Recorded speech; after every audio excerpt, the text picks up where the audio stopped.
Assalamualaikum warahmatullahi wabarakatuh. Di sini di hari Suryaningrum kita lanjutkan membahas tentang akuntansi untuk instrumen derivatif serta aktivitas hedging bagian kedua ya. Bagian pertama sudah dan kita lanjutkan sekarang. Ini sekedar mengingatkan saja bahwa untuk kategori hedging itu sendiri ada 3, yaitu fair value hedge atau lindung nilai atas nilai wajar, kemudian cash value hedge, lindung nilai atas arus kas, dan yang terakhir lindung nilai atas investasi di operasi luar negeri. Yang lindung nilai ketiga ini akan kita bahas pada pembahasan yang berikutnya. Oke. Nah, kalau lindung nilai wajar itu resikonya adalah melindungi adanya perubahan nilai wajar dari sebuah aset atau liabilitas yang dilindungi oleh perusahaan. Sementara untuk lindung nilai arus kas itu melindungi dari variabilitas arus kas di masa depan. Nah, sedangkan untuk lindung nilai investasi akan kita bahas berikutnya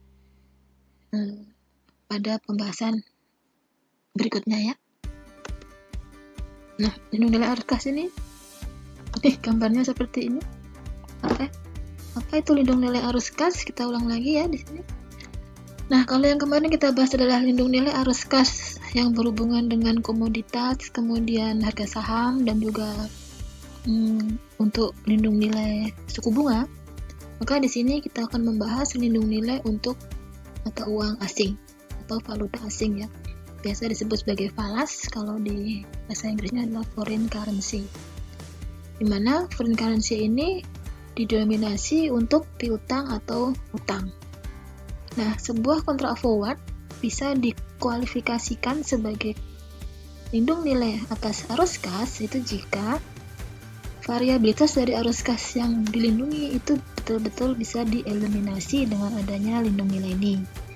Dan kemudian transaksi untung rugi yang timbul dari pernyataan kembali mata uang yang didominasi atau uang asing yang didominasi dalam aset maupun liabilitas itu bisa saling hapus dengan adanya reklasifikasi dari OCI pada periode masing-masing periode laba ya.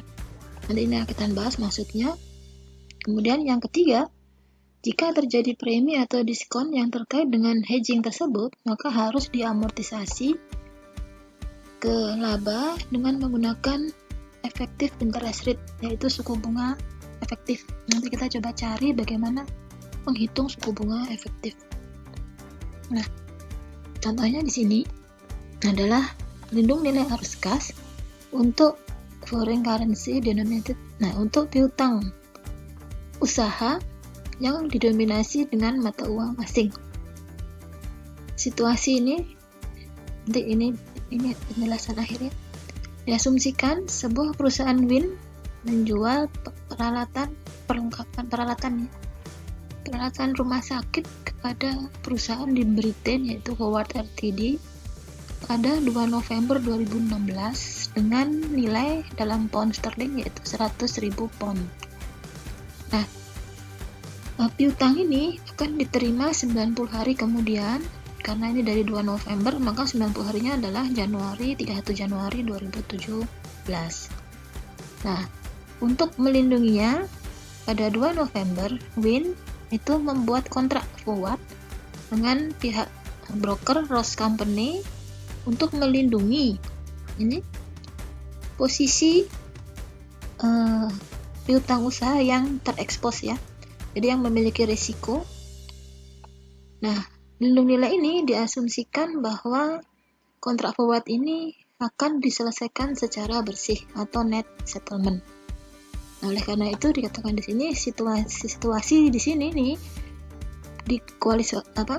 dianggap berkualifikasi atau memenuhi syarat sebagai lindung nilai arus kas karena kontrak forwardnya itu dapat completely eliminate ya, secara menyeluruh mengeliminasi variabilitas arus kas yang terkait dengan akun piutang usaha yang didominasi dalam pound sterling. Artinya apa? Sini 100.000 pound ini dilindungi oleh kontrak forward yang akan dilakukan 90 hari kemudian dengan Ross Company. Jadi ada dua ya transaksinya. Yang pertama Win dengan Howard, dan yang kedua Win dengan Ross. Win dengan Howard itu untuk transaksi jual beli peralatan, Win dengan Ross untuk transaksi lindung nilai.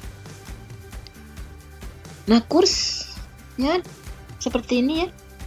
Pada tanggal 2 Desember ada kurs spot rate-nya untuk 31 Desember juga ada, dan 31 Januari saat penyelesaian transaksi ataupun kontrak juga ada.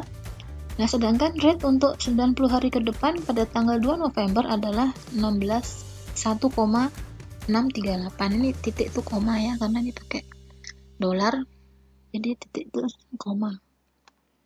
Nah, 1,638 ini itu merupakan settlement rate ya, atau kurs yang ditetapkan dalam kontrak antara Win dan Ross. Nah, kita lihat di sini pada tanggal 2 November karena Win itu menjual, sold, jadi udah menjual ke perusahaan di Inggris, jumlahnya adalah piutang pada penjualan. Saya lihat di sini untuk piutangnya itu adalah sebesar 165.000, tapi ini 165.000 dolar dihitung dari 100.000 pound sterling dikalikan 1,650, yaitu spot rate pada tanggal transaksi 2 November. Nah, ada keterangan FC. Keterangan FC di sini tuh artinya piutang ini sebetulnya bukan dalam 165 dolar, tapi sebetulnya dalam 100.000 pound sterling. Jadi di dalam piutang ini adalah mata uang asing ya. Nah, penjualannya tetap dalam dolar sehingga penjualannya tidak perlu dilakukan restatement atau perubahan nilai ketika terjadi perubahan nilai kurs, karena ini tetap sudah dalam dolar. Sementara yang account receivable atau piutangnya itu dicatat dalam dolar, tetapi sebetulnya dia piutang yang dalam valuta asing, yaitu 100.000 pound sterling.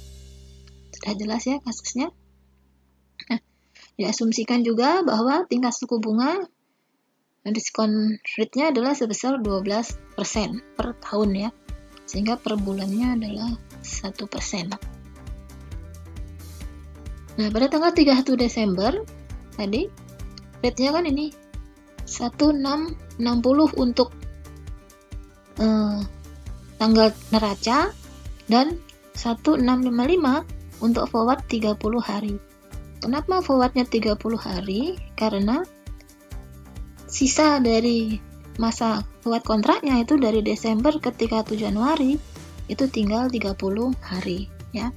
Jadi di sini tuh harinya itu menghitung pada sisa jangka waktu kontrak forward ya.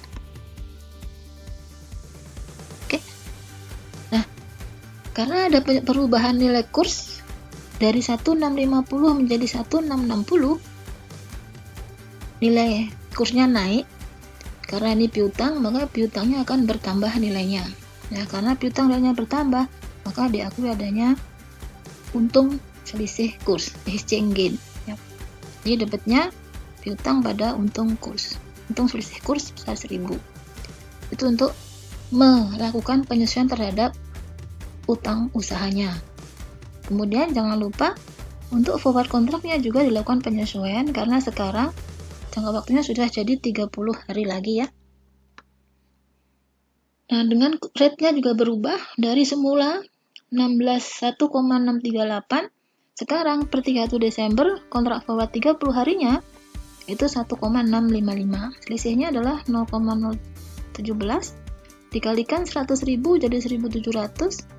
Diskon faktornya ini 1,01, yaitu 100% ditambah tadi 1%. Jadi 1,01 pangkat 1. Jadi 1.700 dibagi dengan 101 pangkat 1 adalah 1,683. Oleh karena ini adalah kursnya naik ya, maka forward kontraknya tadi, ingat ya, Kalau tadi yang dilindungi adalah piutang di sisi debit, maka forward kontraknya ada di sisi kredit ya. Nah, lawannya adalah OCI, karena ini adalah untuk melihat perubahan selisih kurs yang diakui sebagai OCI sepanjang transaksinya itu sendiri belum terjadi. Artinya apa? Transaksi antara pihak Win dengan Howard itu sudah dilakukan penjualan. Tetapi transaksi antara Win dengan Ross itu belum dilakukan, tapi hanya diperjanjikan ya. Dibuatkan perjanjian. Makanya pada tanggal 2 November tidak ada jurnal untuk mencatat transaksi antara Win dan Ross. Nah, namun demikian, perjanjian tadi pada 31 Desember mengalami perubahan nilai, sehingga harus diukur dengan nilai wajar. Nah, di sini OCI-nya berarti mengalami rugi ya, perusahaan, atau OCI-nya di debit. Ini mengurangi SE itu stockholder equity, jadi mengurangi ekuitas. Ada utang sebesar 1683. Nah, selanjutnya pada tanggal 31 Desember, jangan lupa tadi bahwa transaksi ini itu harus saling bisa menghapuskan ya. Karena tadi diakui di sini ada gain sebesar 1000, maka gain ini harus dihapus dengan membebankannya pada OCI ya. Jadi di jurnal adalah exchange loss pada OCI. Sehingga exchange loss yang di sini akan menghapus exchange gain yang ada di jurnal yang pertama. Nah, kalau gitu tadi dikatakan yang ketiga adalah ini ya. Nah, yang kedua tadi offsetnya tuh harus relasinya di offsetkan dengan OCI. Ini yang dimaksud dengan tadi ya. Ini di offset dengan OCI. Kalau ada untung rugi di offset dengan OCI atau disaling hapus dengan OCI. Other comprehensive income. Nah, sekarang bagaimana menentukan apakah terjadi diskon atau premi yang harus diamortisasi? Nah, dalam kasus ini terjadi diskonto. Jadi yang harus diamortisasi adalah diskon transaksi forward.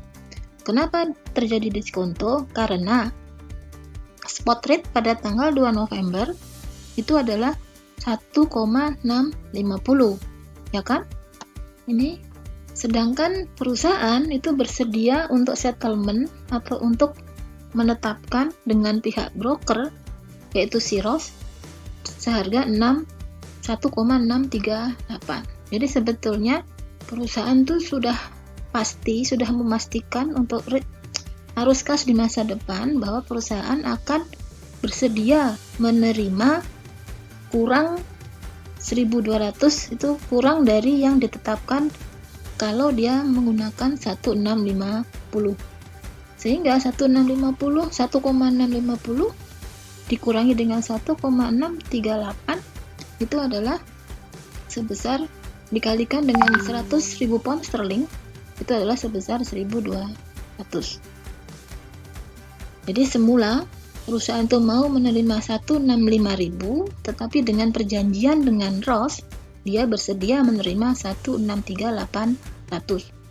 Jadi 165.000 dikurangi 163.800 adalah 1.200. Jadi artinya apa? Perusahaan memastikan bahwa dia bersedia untuk mendapatkan kurang dari yang seharusnya 1.650. Oke, makanya terjadi diskonto, ada pengurangan nilai. Nah, diskonto ini kemudian harus diamortisasi dengan menggunakan tadi langkah ketiga adalah ini premi diskon diamortisasi ke laba dengan menggunakan tingkat suku bunga yang efektif ya. Maka ini cara menghitung suku bunga efektifnya ya. 2 November adalah 165, nilai hedge aset atau liabilitas 165.000 pada tanggal lindung nilai ya, dikalikan dengan 1 plus R pangkat N. N-nya ini 3 bulan, karena tadi 90 hari. sedangkan R-nya itu dihitung di sini. Ini rumusnya, maka ketemulah R sebesar minus 0,243% per bulan. Ya. Oke. Nah, dengan R sebesar 0,00243 tadi, ini adalah tabel amortisasi ya. Semula saldonya adalah 165. Nah, 165.000 ini harus diamortisasi menjadi lebih kurang karena nantinya nilai yang disepakati adalah 163.800. Oleh karena itu, saldo 165.000 dikalikan dengan 0, persentase bunga efektif tadi, ketemulah 401. Kemudian 165.000 dikurangi 401, ketemulah 164.599. Ini dikalikan dengan 0, rate bunga efektif, ketemunya 400. Begitu seterusnya, sehingga terakhir ini adalah 1.200 atau jumlah yang disepakati untuk didiskontokan antara Win dan Ross ya. Nah, untuk bulan tahun 2016 itu dari November dan Desember ada 2 bulan, maka ada 401 dan 400, totalnya adalah 801. Ini diamortisasi dengan cara, karena amortisasi berarti terjadi rugi selisih kurs ya. Rugi selisih kurs, amortisasinya adalah diskon. Ada rugi selisih kurs pada OCI sebesar 801. Oke.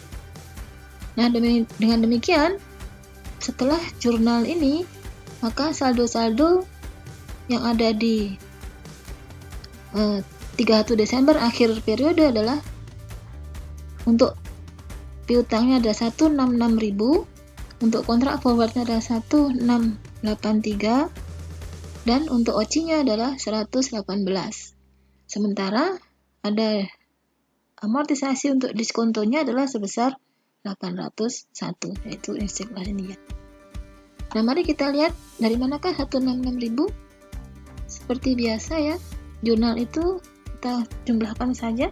Di sini ada 165 untuk piutang, kemudian ada lagi 1.000, jadi 166, udah nggak ada lagi jurnal untuk piutang. Maka saldo piutangnya per 31 Desember 2016 adalah 166.000. Itu juga dengan forward kontrak dengan cara yang sama, saudara hitung sendiri, maka akan hasilnya ini. Oke. Nah, kita lanjutkan. Nah, ini adalah 30 Januari, yaitu pada tanggal settlement atau tanggal penyelesaian, baik itu penyelesaian transaksi dengan pihak Win dan pihak Inggris, dan Win dengan Ross pihak broker ya. Oke. Nah, dengan pihak Inggris, perusahaan akan menerima kas sebesar 166.500 dan piutangnya tadi, masih ingat piutangnya adalah 166.000, yaitu berasal dari saldo akhir ini 166.000. Kasnya ini 166.500 itu dihitung dari nih 1,665 dikalikan 100.000 pada tanggal 30 Januari. Spot rate-nya adalah 1,665. Sehingga ada laba selisih kurs atau exchange gain sebesar 500. Itu adalah untuk transaksi dengan pihak Inggrisnya. Nah, bagaimana dengan transaksi dengan pihak Ross atau kontrak forwardnya juga harus ditetapkan pada nilai wajar ya. Nah, di sini Win harus membayar Ross. Kenapa? Karena rate-nya yang ditetapkan adalah 163.800, padahal spot rate-nya adalah 166.500. Sehingga Win harus membayar Ross sebesar 2.700 untuk selisih kurs yang lebih tinggi dari yang sudah ditetapkan. Ya. 165 dikurangi 1638 dikalikan 100.000 pound sterling. Nah, mencatatnya adalah ini. Karena sekarang yang harus dibayarkan ke Win adalah 2.700, padahal utang kontrak forwardnya ini ada saldonya adalah 1683, maka tinggal di sini selisihnya saja supaya utang kontraknya itu menjadi 2.700 seperti hitungan ini ya. Sehingga jurnalnya adalah OCI pada utang kontrak forward sebesar 1017. Nah, kalau kita jumlahkan, maka saldo 31 Desember 1683 itu akan ditambah dengan jurnal di sini, maka saldo dari utang kontrak forwardnya adalah 2.700. Oke. Selanjutnya, setelah utang kontrak forward tadi 2.700 ditetapkan sesuai dengan nilai wajar, maka utang kontrak forward tadi harus dilunasi, harus dibayar oleh Win kepada Ross sebesar 2.700 dengan jurnal kontrak forward pada kas, ya. Nah, kita harus offset lagi ya, tadi kita akui adanya gain ini 500 exchange gain, maka di sini harus ada pengakuan exchange loss dibebankan pada OCI sebesar 500 juga sesuai dengan syarat kedua tadi. Nah, yang terakhir adalah untuk menyelesaikan diskonto ya. Masih ingat ini diskontonya masih sisa 399. Ini juga harus diselesaikan dengan mendebit exchange loss dan mengkredit OCI. Ini adalah rangkuman summary dari seluruh transaksi. Saudara kita lihat pada tanggal 31 Januari sebelum settlement itu adalah saldo dari piutangnya adalah 166.500. Maka piutang usaha inilah yang harus dilunasi ya, 166.500. Kemudian harus diterima ya uangnya.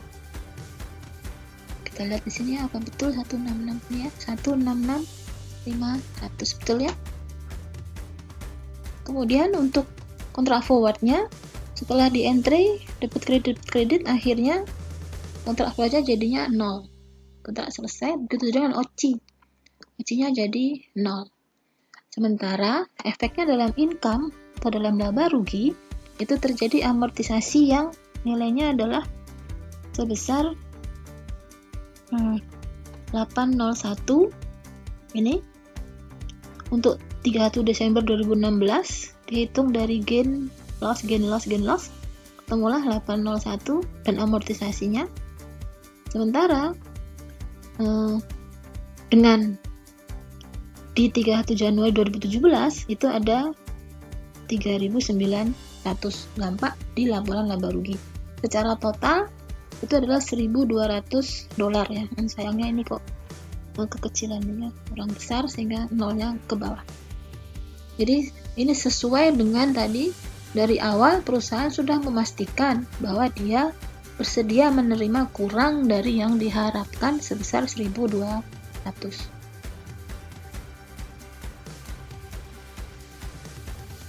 Lindung nilai untuk atau lindung nilai atas nilai wajar ya. Nah, contoh yang saya pakai di sini adalah contoh yang sama yang digunakan untuk lindung nilai arus kas. Kalau saudara membaca bukunya, ada contoh lain ya. Nanti contoh lain ada di slide berikutnya. Tapi nanti saya akan membahas contoh yang sama saja supaya saudara bisa membandingkan antara lindung nilai atas arus kas dan lindung nilai atas nilai wajar dengan kasus yang sama. Oke. Nah, di sini sebuah perusahaan minyak US itu menjual minyak ke perusahaan di Inggris yaitu Monato pada 26 November 2016. Nah, tanggal billingnya atau tanggal tagihannya adalah penagihan penjualannya adalah tanggal 26 November 2016 dan pembayarannya itu harus diselesaikan 90 hari kemudian, yaitu 30 Januari 2017. Nah, sesuai dengan penjualannya, US Oil kemudian memasuki atau membuat kontrak forward untuk mengirim 100.000 pound sterling kepada broker valuta dalam waktu 90 hari. Kenapa di sini US Oil itu akan mengirimkan atau menjual? Mengirimkan berarti menjual ya kepada broker $100.000 karena nanti pada tanggal 30 Januari kalau penjualan kreditnya tadi berhasil ditagih, maka penagihan tadi dalam bentuk valuta asing kasnya akan diberikan atau sesuai dengan perjanjian kontrak forward akan dikirimkan kepada broker valuta ya. dalam waktu 90 hari. Nah, transaksi ini tidak akan diselesaikan secara bersih. Artinya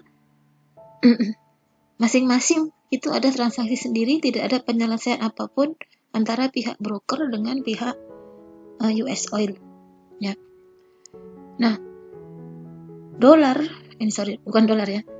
pound sterling itu akan dikirimkan ke broker. Jadi betul-betul nanti pihak US Oil itu harus mengirimkan uangnya ke broker valuta 90 hari kemudian. Nah, exchange rate-nya itu sama seperti transaksi sebelumnya, supaya kita bisa membedakan nanti. Pada tanggal 2 November, setelah sini ada 2 transaksi yang harus dibuat, yaitu penjualan minyaknya dengan Monaco di Britain, dengan mencatat account receivable atau piutang usaha yang dalam bentuk valuta asing pada penjualan. Ya. Nilainya adalah 165.000 berasal dari kurs spotnya adalah 1,650 dikalikan 100.000 pound sterling. Ya. Kurs spot 1,650 dikalikan 100.000 pound sterling. Sementara kita lihat di sini ada transaksi dengan broker exchange-nya tadi. Ya. Transaksi dengan broker itu di jurnal adalah, kalau di sini ingat ya, kalau kita melakukan hedging maka yang dilakukan adalah lawannya ya. Maka valuta asing FC di sini harus sama dengan FC lawannya, sehingga utang kontrak forward itu dalam bentuk valuta asing, sementara piutang kontrak forward itu dalam mata uang dolar, mata uang lokal yaitu perusahaan US Oil tadi. Nilainya adalah sesuai dengan yang diperjanjikan oleh kontrak, yaitu sebesar 1,638 kalikan 100.000 pound sterling. Sampai di sini kelihatannya ada kontrak yang saling hapus di sini. Jadi dianggap sebagai hedging, cuman bukan hedging arus kas.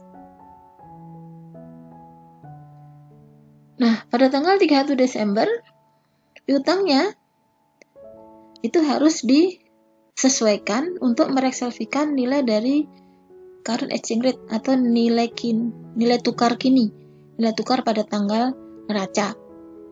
Sehingga ada 1.000 exchange gain yang harus dicatat. Dari mana 1.000 itu? Berasal dari ini. Di tanggal neraca, kursnya adalah 1,660, sementara kurs tanggal transaksi adalah 1,650. Dikalikan dengan 100.000 pound sterling adalah 1.000 dolar. Ya. Karena kursnya meningkat, maka terjadilah kenaikan piutang usaha yang sebenarnya adalah piutang usaha dalam 100.000 pound sterling, naik dalam dolar menjadi 1.000 dan ada diakui untung selisih kurs 1.000. Ya. Ini adalah saldo-saldo setelah dicatat, maka sekarang piutang usaha itu punya saldo 166.000. Ini piutang usaha dalam valuta asing ya. Nah, setelah kita menyesuaikan account receivable atau piutang usaha, kita juga harus menyesuaikan kontrak forward. Karena ini adalah lindung nilai atas nilai wajar. Ya. Yang semula adalah 1,638 kalikan 100.000. Nah, sekarang kurs yang sekarang adalah 1,655. Ini berdasarkan kurs forward 30 hari. 30 hari adalah dimulai dari 31 Desember sampai selesainya kontrak adalah akhir Januari. Sebesar 1,655 dikalikan 100.000 sehingga ada selisih 1.700. Jangan lupa 1.700 ini memiliki present value yang dihitung dengan 1.700 dibagi dengan 1,01 pangkat 1, yaitu 1,683. Oleh karena itu di jurnal, kalau di sini account receivable-nya bertambah, maka pasti kontrak forward-nya akan bertambah. Yang jelas ini harus saling hapus ya. Sehingga di sini ada rugi kurs sebesar 1,683 dan utang kontrak forward-nya bertambah 1,683. Dengan demikian saldo kontrak forward-nya ini saldo hutang, sementara piutang usahanya 166.000 itu berasal dari ini 165 tambah dengan 1.000, sementara untuk kontrak forward-nya ini ada dalam bentuk utang, posisi kredit ya. sebesar 163.800 ditambah dengan 1683, yaitu 165.483. Oke. Nah, pada tanggal penyelesaian kontrak yaitu 30 Januari 2017, yang pertama-tama perusahaan akan menerima dulu uang dari Britain tadi ya, Monato. Di sini dia akan menerima kas dalam valuta asing yaitu pound sterling, 100.000 pound sterling. Sementara piutang yang dilunasi adalah 166.000. Kurs pada tanggal transaksi 30 Januari atau spot rate, kurs spot adalah 1,665, maka diterimanya adalah 166.500. Piutangnya 166.000 sehingga ada exchange gain sebesar 500. Nah, setelah menerima uang sebesar pound sterling 100.000 pound, ingat tadi dengan perjanjian kontrak perusahaan harus mengirimkan uang tadi kepada broker valuta. Sehingga kas tadi setelah diterima keluar lagi untuk diserahkan pada broker valuta. Di mana di perjanjiannya saldo akhir kontrak utang payable-nya itu adalah sebesar 165.483, ini saldo akhirnya 165.483 ya. Sehingga ada selisih exchange loss ya sebesar 1017. Mohon maaf, ada kesalahan di sini. Ini harusnya exchange loss karena posisinya adalah debit. Salah ketik ya. Nanti saya betulkan. Nah, setelah itu sekarang masih ingat di sini kita masih punya ada kontrak forward, piutang kontrak forward yang nilainya dalam dolar 163.800. Ini juga harus dilunasi oleh si broker valuta karena dia kan udah janji akan menerima 100.000 dolar pound sterling dan membayar dengan kurs sesuai dengan kurs kontrak yaitu 163.800. Jadi ini mencatat penagihan kontrak forward, piutang kontrak forward dari broker. Oke. Nah, kalau kita summary-kan, maka summary-nya seperti ini. Saudara lihat, piutang usahanya akhirnya menjadi 0, udah lunas. Begitu dengan utang kontrak forward-nya juga akhirnya 0. Sementara exchange gain loss-nya terjadi loss sebesar 1.200 yang sebetulnya loss ini sudah disepakati pada awal transaksi oleh perusahaan yang tadi bersedia menerima lebih kecil dari yang diharapkan dia, yaitu senilai kurs pada tanggal spot rate tanggal transaksi. Oke, sehingga total gain or loss at the time that the forward contract is entered into, the company can compute. Jadi pada tanggal ketika perusahaan melakukan kontrak forward, sebetulnya perusahaan sudah tahu berapakah gain atau loss dari lindung nilai yang di-hedgingkan. Jadi jadi item yang di-hedgingkan. Jadi 1.200 sudah kesepakatan ya. Oke, selanjutnya adalah lindung nilai atas nilai wajar ya. Dimana lindung nilai ini untuk komitmen mata uang asing yang dapat diidentifikasi. Nah, apa itu komitmen mata uang asing? Komitmen mata uang asing adalah sebuah kontrak yang didenominasi atau dinyatakan dalam mata uang asing yang nantinya akan menghasilkan transaksi mata uang asing di masa depan ya, di hari masa depannya.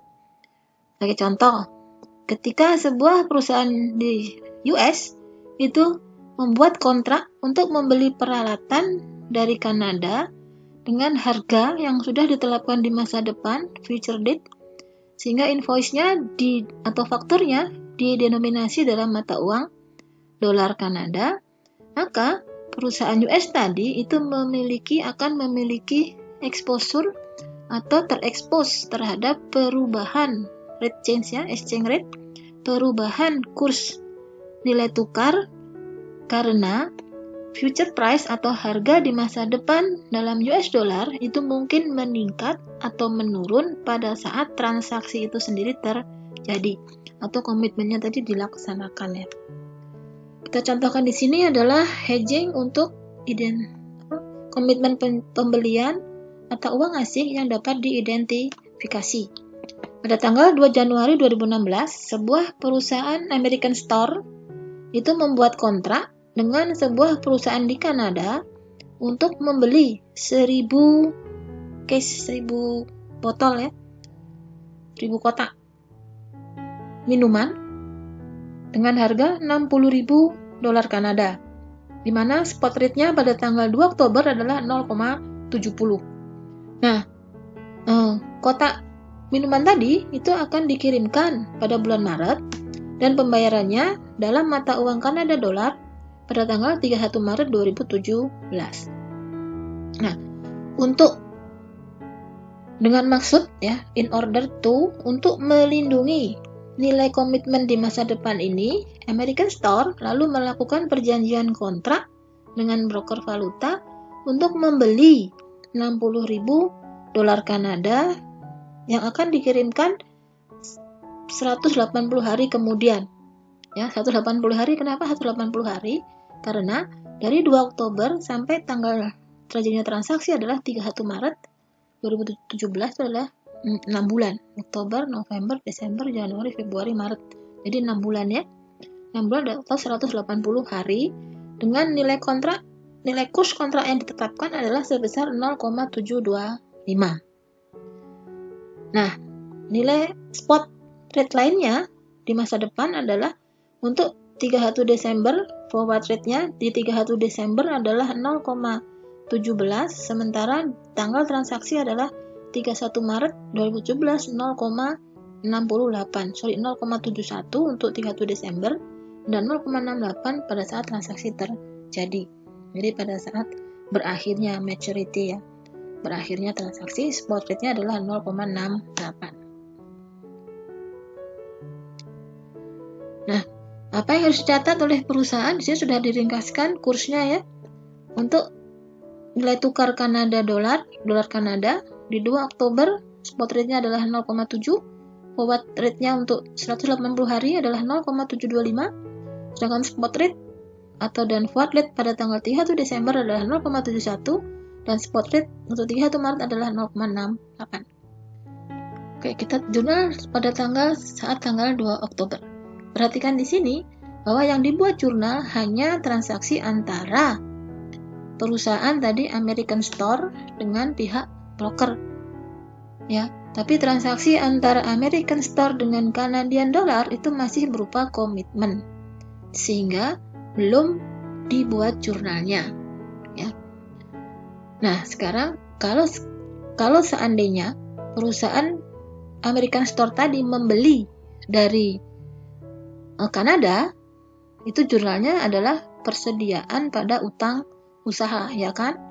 Nah, utang usaha tadi adalah dalam valuta asing sebesar 60.000 $60.000 Kanada. Nah, kalau perusahaan nantinya akan punya hutang dalam valuta asing, maka sesuai dengan kontrak hedging kita harus membuat kontrak lawannya. Jadi di sini akan punya piutang kontrak dalam valuta asing, sehingga nantinya akan saling hapus dengan hutang usaha yang dalam valuta asing ya. Oleh karena itu, dicatatlah di sini piutang kontraknya valuta asing 60.000 Kanada itu sama dengan $43.500. Dihitung dari 60.000 dikalikan dengan kurs kontraknya adalah 0,725. Lawannya adalah hutang kontrak dalam dolar. Jadi kalau yang piutang kontrak itu dalam Kanada dolar, tapi hutang kontraknya dalam dolar itu sendiri. Totalnya adalah 43.500. Ya. Itu pada tanggal terjadinya transaksi antara American Store dengan pihak broker. Kemudian pada tanggal 3 Desember, karena ini adalah fair value hedge atau nilai wajar, nilai atas nilai wajar, maka 31 Desember harus dilakukan penyesuaian terhadap nilai wajar.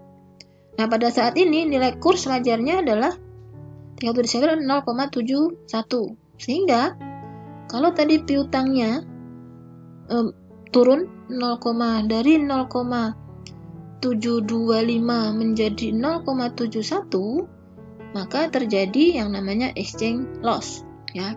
piutangnya berkurang, tagihan dalam valuta asingnya berkurang sebesar 900, selisih antara 0,725 dikurangi 0,71. Nah, seperti biasa, setelah itu, karena di sini diakui adanya exchange loss, maka harus diakui adanya exchange gain supaya terjadi saling hapus. Di mana exchange gain-nya ini akan menambah nilai dari komitmen yang dilakukan terhadap perusahaan Kanada. Ini diakumulasi sebagai aset ya. Jadi letaknya perubahan nilai komitmen dalam Canadian dollar itu masuk sebagai akun di aset. Ada exchange gain dengan nilai yang sama supaya ada saling hapus. Selanjutnya, pada tanggal 31 Maret yaitu terjadinya transaksi diselesaikan, maka perusahaan akan menyelesaikan dulu. Yang pertama adalah tadi sini ada utang kontrak yang dalam dolar ya. Mata uang yang sama dalam dolar dalam dolar, sini langsung dibayar pada kas. Jadi perusahaan akan membayar kepada pihak broker valuta dengan membayar kas 43.500.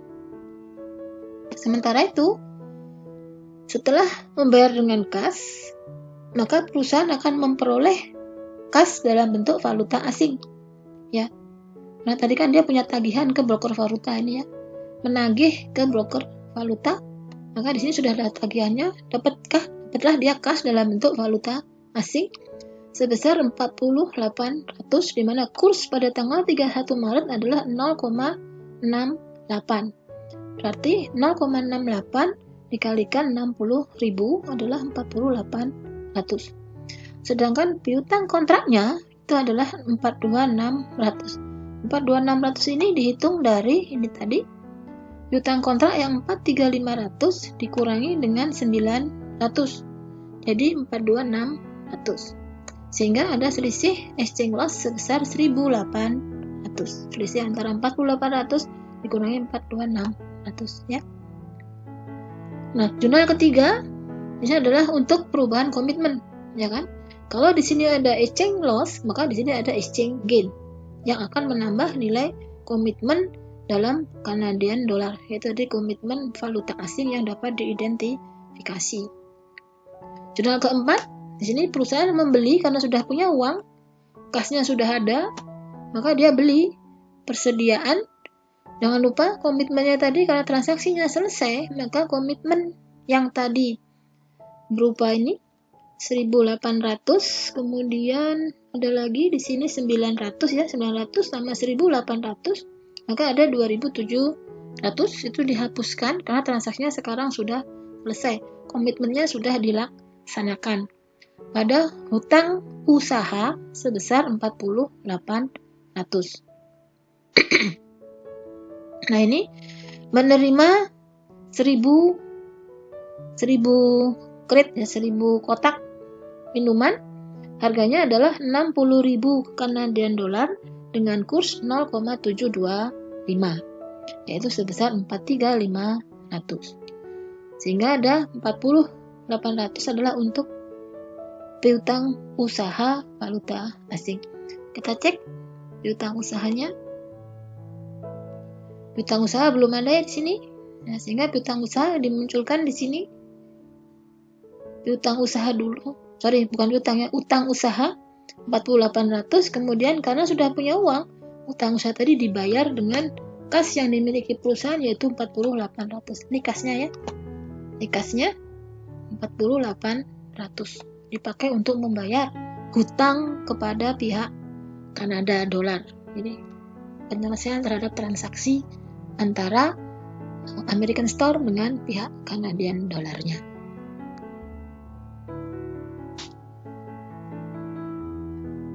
Arus kas ya. Ada contoh lain untuk lindung nilai atas arus kas, yaitu lindung nilai untuk mengantisipasi transaksi mata uang asing atau transaksi mata uang asing yang masih diantisipasi. Di sini contohnya Win Corporation itu mengantisipasi akan membuat kontrak pada tanggal 2 Desember 2016. Ini masih didiskusikan untuk membeli peralatan berat dari Smith Ltd yang ada di Scotland dengan nilai kontrak adalah 500.000 British pound atau pound sterling ya. Nah, peralatan ini diantisipasi akan dikirimkan ke Win dan jumlahnya nilai pembayarannya akan dilakukan pada 2 Maret 2017. Tapi pada saat tanggal 2 Desember itu belum terjadi penandatangan apapun, jadi masih melakukan perundingan. Namun demikian, Win merasa pasti bahwa komitmen ini akan jalan, sehingga dia berusaha untuk mengantisipasi komitmen tadi dengan melakukan lindung nilai, supaya tidak terjadi perubahan nilai kurs, yaitu 500.000 British tadi kan cukup besar.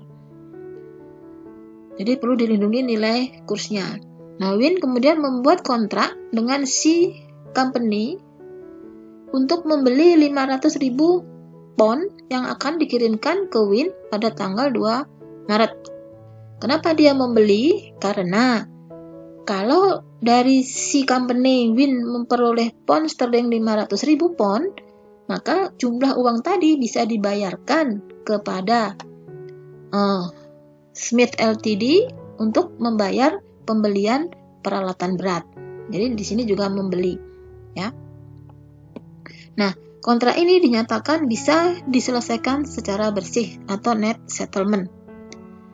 Diasumsikan bahwa transaksi ini itu memenuhi syarat sebagai hedging yang efektif sesuai dengan standar akuntansi, sehingga bisa diperhitungkan, dicatat sebagai lindung nilai atas arus kas, yaitu lindung nilai arus kas untuk komitmen mata uang asing yang diantisipasi. Oke. Nah, tanggal 2 Desember 2016 saat Win tadi bermaksud untuk berunding dan juga saat dia mengantisipasi komitmen atas pembeliannya, di sini spot rate-nya adalah 1,7, sedangkan forward rate-nya untuk 90 hari ke depan adalah 1,68. 90 hari itu dihitung dari 2 Desember sampai 2 Maret. Jadi mulai bulan Desember, Januari, Februari. Ya, Maret nggak dihitung karena ini sudah awal bulan, sudah jatuh tempo. Nah, pada tanggal 2 Desember itu tidak ada jurnal yang dicatat. Karena sebetulnya ini masih perjanjian semua. Ya. Cuman perjanjian ini konsepnya dianggap pasti ya. Nah, selanjutnya 31 Desember, karena tadi 60 hari kontrak rate-nya itu berubah menjadi 1,69, di mana forward kontrak rate 1,68 berubah menjadi 1,69, maka harus dilakukan estimasi atas nilai wajar kontrak, ya, di mana bunga diasumsikan adalah sebesar 12% tingkat suku bunga. Sehingga jumlah perubahan kurs tadi akan mengakibatkan perbedaan sebesar 5.000, yaitu selisihnya 0,01 dikalikan dengan 500.000 pound sterling ketemu 5.000. Nah, 5.000 ini kan nanti nilai 60 hari ke depan, sehingga harus di present value-kan selama 2 bulan, yaitu 1,01 pangkat 2. 1,01 berasal dari 100% 1 ditambah I pangkat N, ya. I-nya adalah ini 12% dibagi per bulannya adalah 1%. 1% per bulan 0,1, jadi 1,01 pangkat 2 bulan, yaitu 60 hari kontrak forward. Sisa 60 hari. Ketemulah nilai sekarang dari 5.000 adalah 4.901. Nah, 4.901 ini itu merupakan perbedaan nilai wajar, ya. Oleh karena itu, forward kontraknya bertambah sebesar 4.901 dan OC-nya akan dicatat sebesar 4.901. Pertanyaannya, kenapa kok forward kontraknya asetnya bertambah? Nah, di sini karena nilai kontraknya ini kan mengalami penambahan, ya. Perubahan dari semula 1,68 menjadi 1,69, sehingga ada kenaikan nilai sebesar 4.901. Oke. Nah, pada tanggal 31 Desember itu seperti pada syarat ketiga untuk arus kas itu harus melakukan amortisasi terhadap diskon atau premium. Pertanyaannya sekarang, apakah ini diskonto atau premi? Kita lihat lagi. Kalau transaksinya tadi awalnya adalah 1,70 di tanggal 26 Desember, ini ya. Tadi 26 apa tadi? Desember 2016 itu rate-nya adalah 1,7, forward-nya adalah 1,68, sehingga di sini terjadi penurunan nilai. Nah, penurunan nilai itu maka terjadi diskon rate. Ya.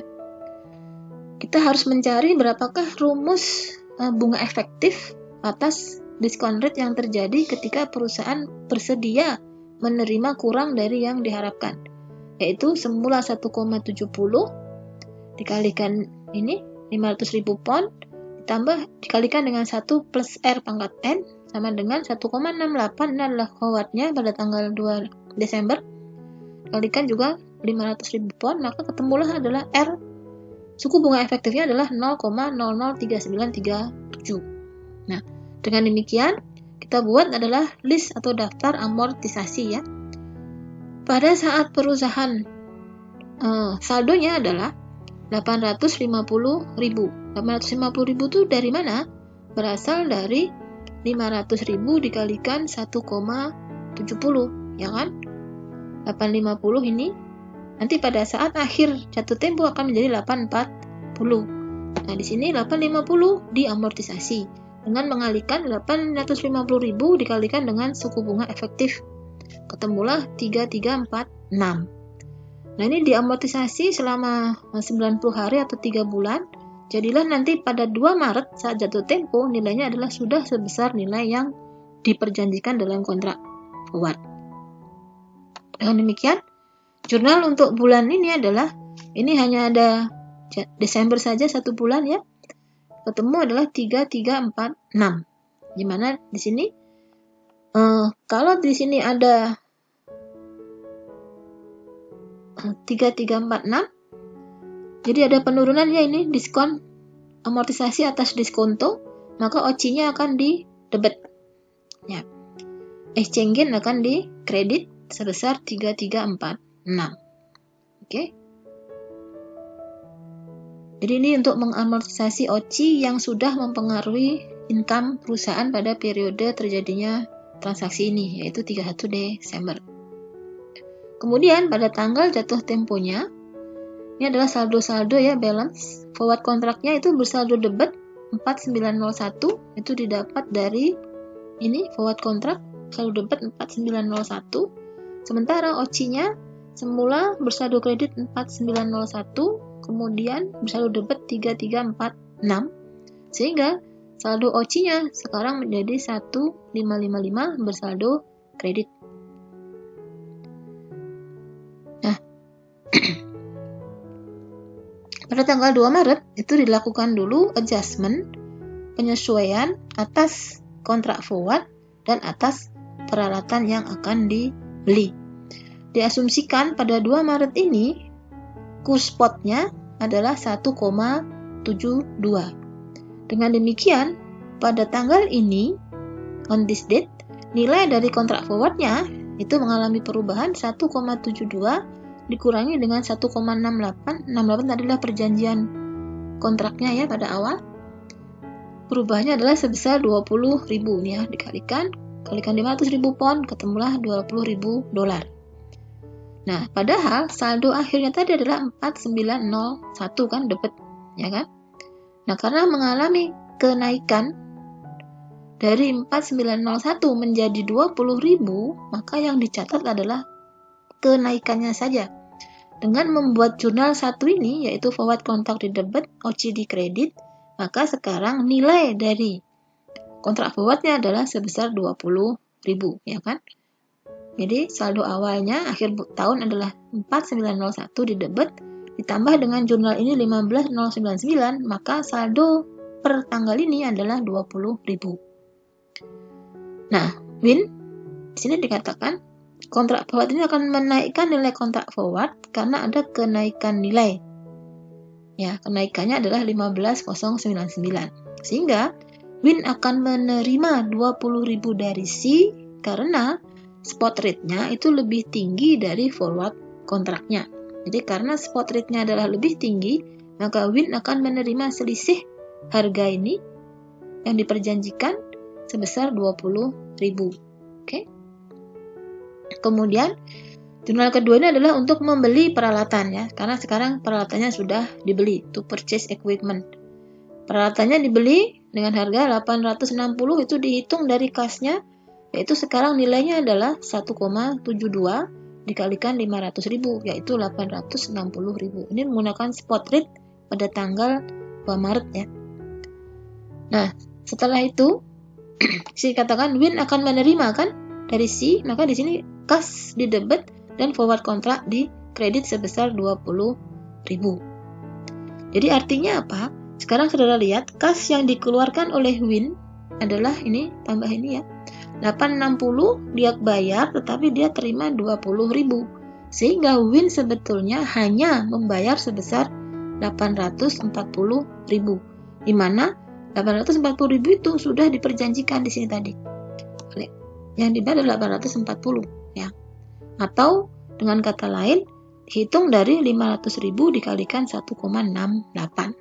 Jadi sebetulnya Win tidak membayar 860 tapi hanya 840.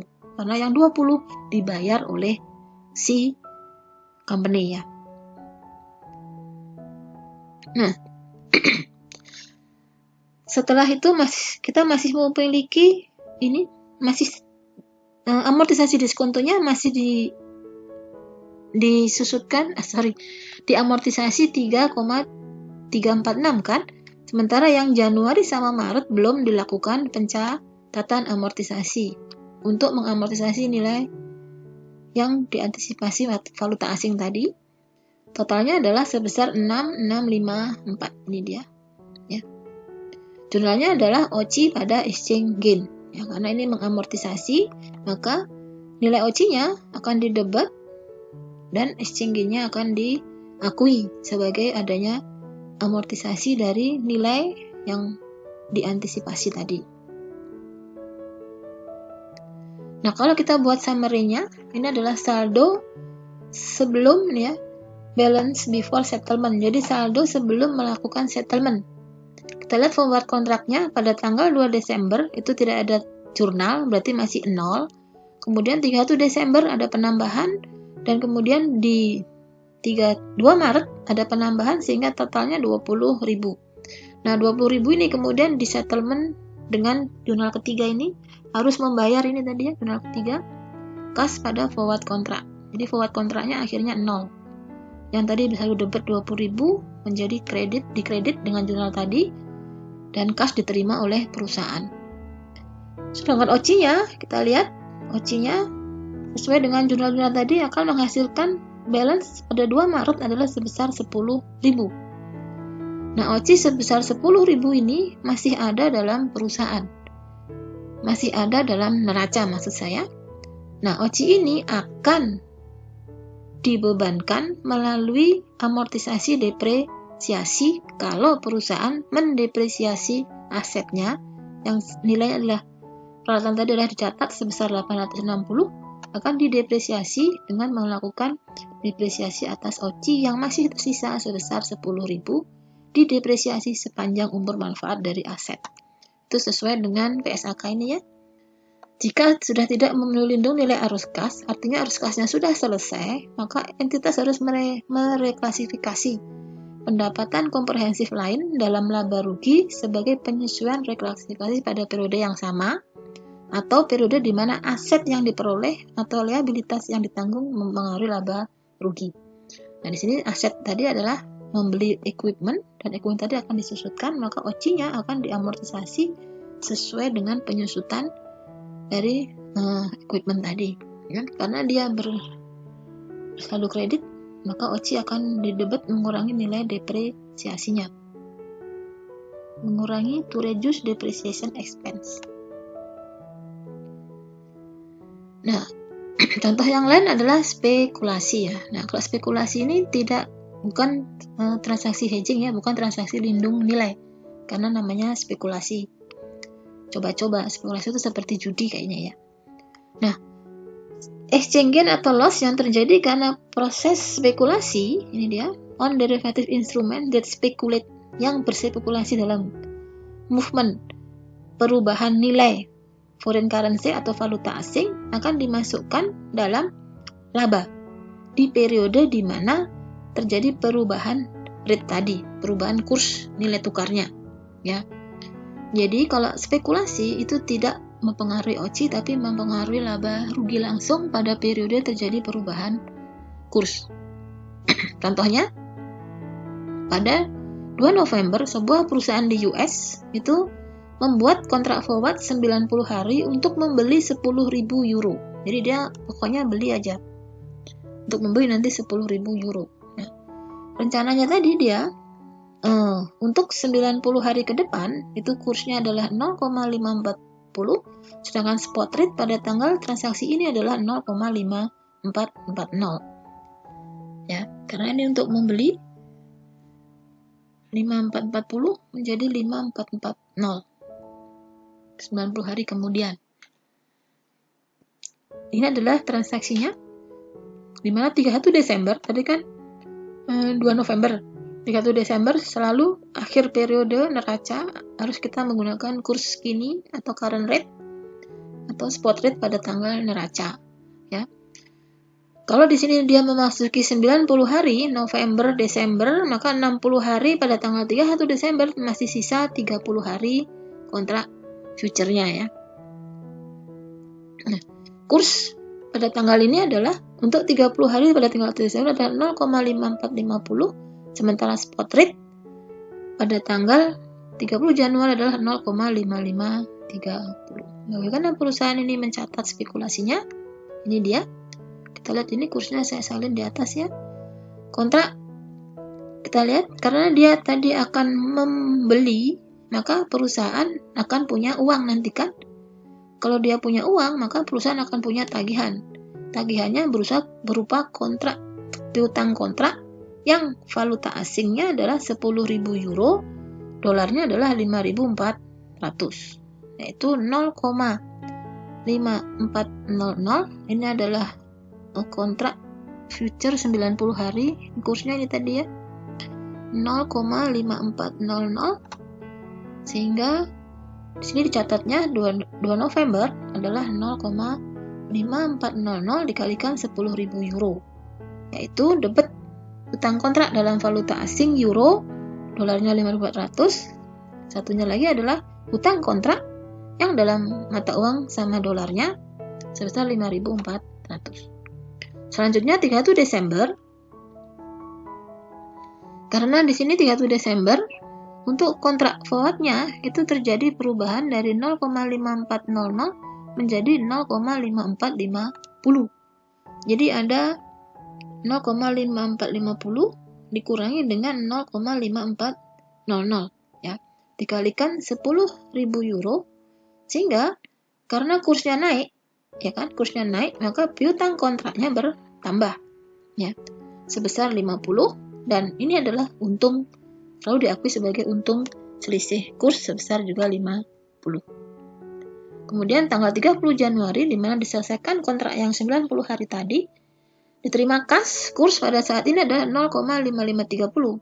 Sehingga selisih antara nilai 0,5450 adalah nilai pada saat 31 Desember sebesar 80, ada exchange gain.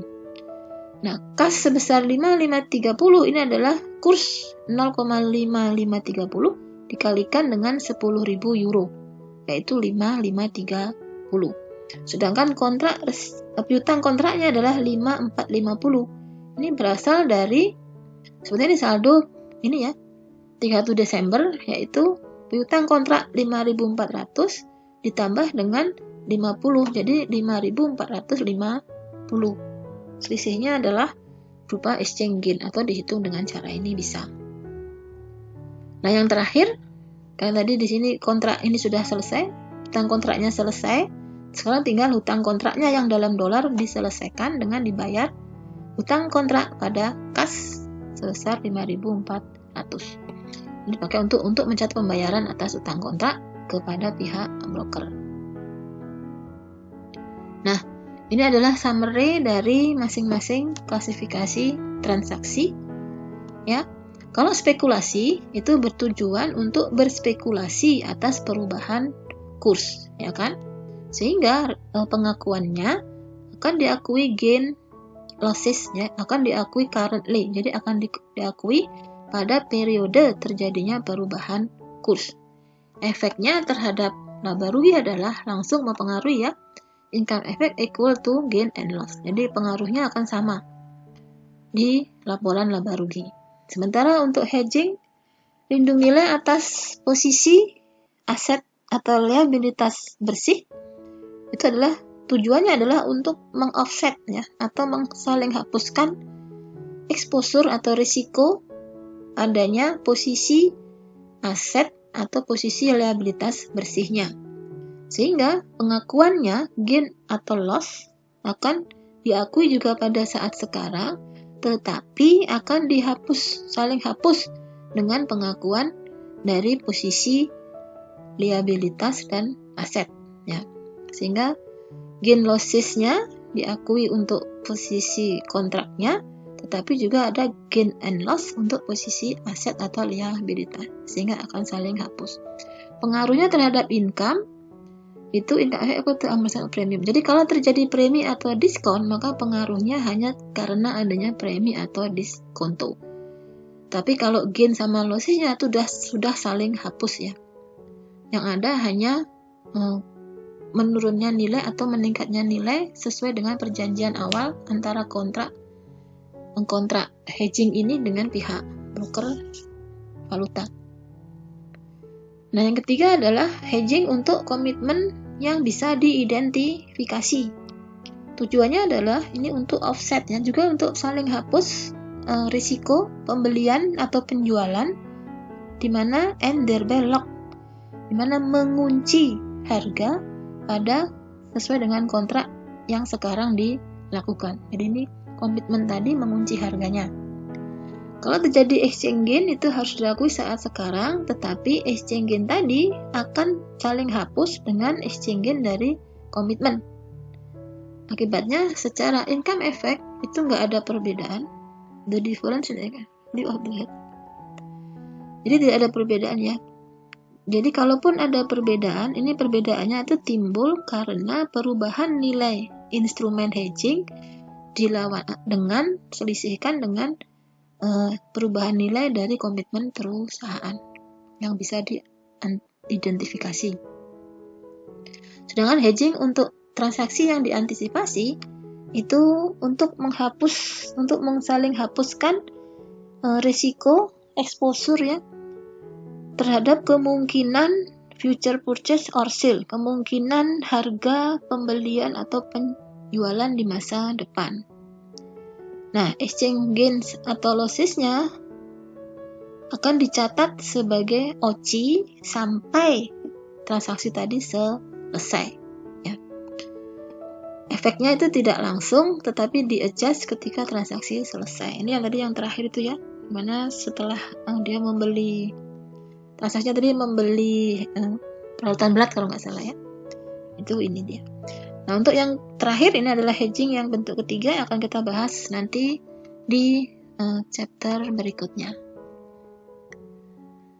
Ini tugas kelas yang harus saudara buat. Nah, jangan khawatir ya, kalau di semua soal hedging itu biasanya sudah ada kata-kata ini, memenuhi syarat sebagai lindung nilai arus kas, atau tidak memenuhi apa gitu. Pasti sudah ada kata-kata itu.